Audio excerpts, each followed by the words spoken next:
અને બાપ બોલો ને ત્યાં મોઢું બંધ થશે. માં એકાક્ષરી કાવ્ય છે. કોઈ કે પૂછું કે માનું સર્જન ભગવાને શા માટે કર્યું, તો એનો જવાબ આપ્યો છે. ભગવાન કહે કે હું બધી જગ્યાએ પહોંચી શકતો નથી ને, એટલે માના રૂપમાં ઈશ્વર આવ્યો છે. માથી મોટું કોઈ નહીં, ભલે જડધર કે જગદીશ, સહુ કોઈ નમાવે શીશ, મારી અંબા આગળ આલિયા. માઈ માં બીજા બધા વગડાના વા.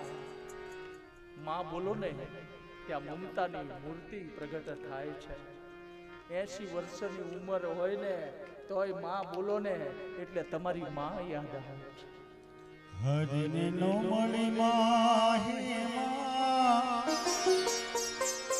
હરિને નો મળી માં,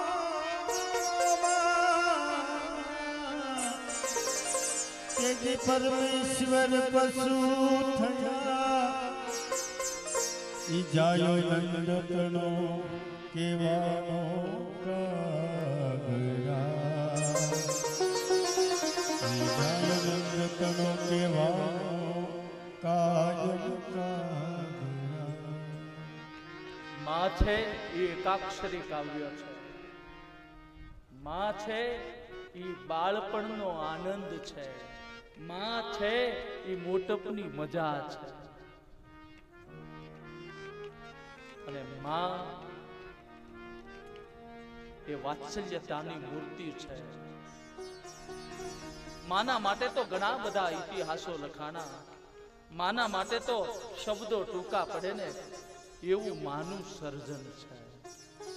પ્રભુના પ્રેમ તણી પૂતળી રેલો, આ પ્રભુના પ્રેમ તણી પૂતળી રેલો, જગતી જો દેવી જાતિ જોયા જનની, જોડ સખી નહીં જગે ઓળે બેહાડી જગતી માથા ઉપર હાથ ફેરવે ને ઉદીશેની રાત રે જગની,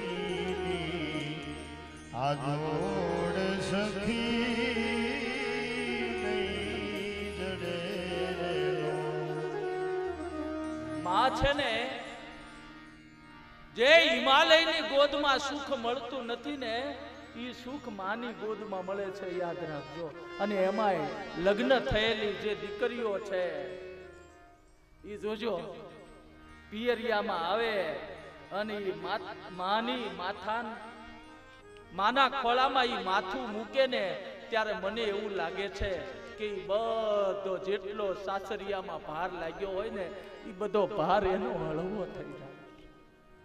ગંગા નીર તો વધે ઘટે લોલ, હે જોન ગંગાના આ નીર તો વધે ઘટે લોલ. હરે સરખો એ પ્રેમનો પ્રવાહ જોયા જનની, એ મારી જનની જોડ સખી નહીં જડે.